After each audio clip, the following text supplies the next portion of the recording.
Get a £5 free bet every week with Offer Club from William Hill. Simply stake a total of £20 or more across the week on pre-match football accumulators with 4 or more selections, and you'll get a £5 free bet on the Friday.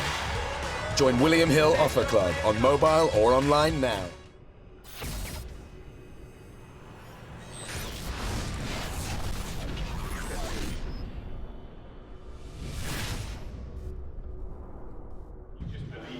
James Held at IFL TV in association with Matt Collins, Jim Abel. We're at the press conference today for David Haye v Tony Bellew. With me, I've got none other than trainer to Tony Bellew, Dave Coldwell. Why is it not Bellew Haye? Why is it Haye Bellew? That was one of the demands for the fight to happen. Okay. Had to be Haye Bellew. What other demands were there? Just like the delay when you're all waiting for the press conference to start. When you first came in? When everybody sat down and they'd said the press conference was about to start, can you take your seats? And then there was a bit of a delay. The delay was that, and I made a joke to James Tynan from Sky. I said, I bet they're arguing about who's going to walk in first. And that's what happened. Haye had said that Bellew's got to go in first and he's got to walk in second, and otherwise they weren't doing it. For a press conference, like 3 months before the fight. No doubt that's probably the least of the demands that have been going back and forward. What were Tony Bellew's demands? He said he just wanted his own gloves, his own choice of shorts. Just wanted the fight to happen, that's it. Fight to happen, wearing his Grant gloves, and that was, apart from the money, once the money was sorted, then that was about it. We was always expecting fireworks from these two today, to say the least. It really did deliver in terms of... I didn't expect it like that. Do you think David was out of order? We're going for Eddie Hearn and Tony Bellew as he did? Listen, the grown men, it's what it is. What I will say is I was shocked how deep and how protracted and how long it was that it went on at Eddie Hearn. For a minute, I was actually looking around for a piece of paper to cover Bellew's name up and write Hearn, Haye versus Hearn. That said his next pay-per-view. Watch out. How do you think Tony Bellew handled today? Obviously, he is a very emotional character. He is unpredictable at times, as well as being a gentleman as well at other times. So how do you think he handled today? I thought he handled it really well. Listen, you've got two massive egos. You've got two guys that can both talk, and that'll batter for that oxygen in order to speak. And that's what he got, and it went off. But I thought Tony was the calmer of the two. I thought Haye was rattled. Listen, it makes no difference. Fight's like 3 months away. It makes no difference to fight night. But right here, right now, the way that he went in on Eddie, and then the way that he kicked off at the end of the press conference, that was naughty. It was nuts. What happened at the end of the press conference? We've obviously got the footage on IFL TV. What did you see? They walked to each other.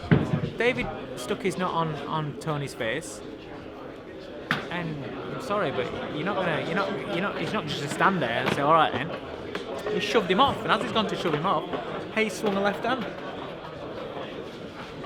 Did the left hand hit him? It caught him around the back of there because he's got a red mark. What was the security guard? What happened with the security after that? I don't know. I don't know, but I think David's security went to grab Tony rather than pull him, because I think it was behind Haye, but he went over him to get to Tony, I don't know. But yeah, it was... the last time I seen anything like that from David was when he sneaked one in on Del Boy. So... He is unpredictable, David. We've seen the situations in the past. He can... It looks like there was a lot of frustration in there today. The way that he just went on and on and on. It was a frustration. He likes to say, that Tony yaps, but he yapped really well himself today. You're a well-respected trainer, manager and promoter yourself, having 2 world champions in your stable. Was David Haye wrong to describe you as someone that used to make his T-shirts? Well, that's the first that I knew. Carry T-shirt. I don't think I've ever carried his T-shirt. Sorry, was it carried his T-shirt or made his T-shirt? I thought you said you made the T-shirt. Do I look like a T-shirt maker? I was a bit confused. No. I said that I carried T-shirts at A-Maker. So all I got to say to that is, no wonder if he's skint. No wonder he's skint, because if he was paying me that sort of money to carry T-shirts for however long it was that I was head of boxing for Haymaker. You was head of boxing for Haymaker, yeah, weren't you? I remember. Listen, Adam Booth and Elliot and everybody that I dealt with know what I did for Haymaker. Carrying T-shirts, I'm fine, because at the end of the day, I might nick one or two while we're at it. Let's talk a little bit about the fight in itself. Everyone's saying, writing Tony Bellew off, saying that he's going to struggle to get to heavyweight. He can't live with David Haye's power. Yeah. As a trainer, as a man, what do you say to Tony Bellew, and how do you sort of counteract that? It's like I said when I was up there. Bellew's been written off all the way through his career. You know, he's always been said he's not good enough. You know, he's fat, he's out of shape, he's not big enough. He's not big enough at cruiserweight. He's not strong enough. Everyone thought he was going to get beat by Masterneck, and he fought a hard fight against Masterneck and beat Masterneck to a European. Then everyone thought he was going to get slaughtered by Makabu. Off the canvas as well. Too slick, too fast, hits too hard for Bellew. Got off the canvas and he knocked Makabu out to become world champion. So he's achieved things that people didn't think he would do. So keep writing him off. We're not interested. We're not bothered. We don't mind that. It's not like it's something new. It's not like, you know, you've got a fighter that's always the top dog, then all of a sudden is in a whole heap of shit where everyone's all of a sudden saying, oh, he's going to get hammered, and he doesn't know how to react. So this is how it's been all the way through his career, you know. So it don't make any difference to us. It don't make any difference what anybody wants to think. And the thing is, everybody's going off what David Haye used to be. Everyone's going off the old David Haye. Going to come to this. David Haye's 36 now. Do you still think he's an the same? older David Haye. It's not the old David Haye. He's older. Now listen, I'm not being funny. He's been inactive, right? He's been inactive. He's had injuries. He's not been competitively sparring. He's not been living the life of a fighter, is what I'm trying to say. So in the 4 or 5 years or whatever it is, it's been, Bellew has been living the life of a fighter. Bellew has had these real fights, become a better fighter, got more ring knowledge, got more ring experience in real fights, become a European champion, become a world champion, experienced loads of different things. David's not been living the life of a fighter. You know, he's had a great life, and he's got a great life, doing whatever he's doing, whatever, happy days. But he's not been living the life of a fighter, and he's been getting older, right? So he's not the same man. I'm not saying that he's still not a good man. I'm not saying that at all, because he is. He's a very, very good fighter, very, very talented fighter. But he's not the same man. You know, the stuff that he used to be capable of and stuff that he used to do, you have to think, and I mean this genuinely, when was the last time he looked really good in a real fight? When was the last time? Can you think about it? Are you saying that Arnold Goodedge the Cobra wasn't a real fight? No. I'm thinking that was like, you know when I were at Brennan's, we used to do these exhibitions. We used to get at prisons and stuff like that and do exhibitions with people. That was an exhibition, you know, and realistically it was. But I'm asking you, answer me a question. When was the last time that he looked really good in a real fight? It's hard for me to comment. It's hard for me to. I'm not asking you who you're going to think is going to win this fight. I'm asking you, when was the last time that he looked really good in a real fight? You can comment on Probably that. against Derek Chisora. Right. How long ago was that? At West Ham. How long ago was that? Park. 3 years, 3.5 years. A little bit more. Maybe 4 years.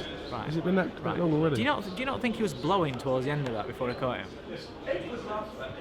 Possibly. If you go and watch that back, it looked like he was blowing a little bit. You know, but like you said, that's the last time. But is Bellew's plans then to take him into them deep waters, into them might later not go that rounds? far. You can't. What I don't want him to do is, when he gets a lot of stick for the Stevenson fight, but the game plan that they had for that fight was let Stevenson come on for the first 6 rounds, and then when you've drawn the sting out of him and he's wasted a bit of energy, then put it on him. Now he never got to the second half of the fight, and so therefore everyone says you bottled it, you didn't do this, you didn't do that. So dangerous tactic. Yeah, you can't afford to do that when you're in against Banger, because you might not get to that point. Do you understand? So it's not going to be a case of we're going to run for 6 rounds and drag him into deep waters. But what I'm saying to you is, if the fight does go into a real dogfight, then stick your money on Bellew, because if it's a dogfight, Bellew's a fighter. He's a very good boxer. He's not a fighter. He doesn't have the attitude of a fighter. You know, he doesn't like taking punishment. He doesn't like getting it. You know, he's not that type of man. So if it becomes a dogfight and if Haye can't get him out of there so quick, then it's going to be interesting. But in that first round, if Bellew hits Haye on the chin, Bellew's doing it. I don't care what anybody says. Right? You can't. Everyone's making out as though Haye is some machine. He's been hurt before. If you've been hurt before, you can be hurt again. Your chin doesn't get better. You know, your chin don't get better. It is what it is, and you defensively can get better to avoid your chin getting exposed and things like that. But if you get hit with the same shots on the chin or on the top of the head, you're gonna go. You know. So and Bellew punches. So Bellew's got the power to do Haye. But like I've said all along, we're realistic. If Haye lands on Bellew, done. Right, Bellew lands on Haye. Bellew lands on Haye, done. I'm telling you, it's one of those fights. It's one of those. That's what makes this fight so good. You just, if you look at them both now, people are just blinkered with it's David Haye. We haven't seen David Haye for a long time. We haven't seen him for a long time. You know, and that's what it is. If listen, he's a talented fighter. He's got a great trainer in Shane McGuigan. You know, but he's not the same man that he was. Listen, we're all intrigued. As I said, if today's anything to go by, fight week's going to be proper exciting. All looking forward to it, mate. Yeah. So thank you for giving a bit of time. Appreciate Cheers, that. mate. Nice one.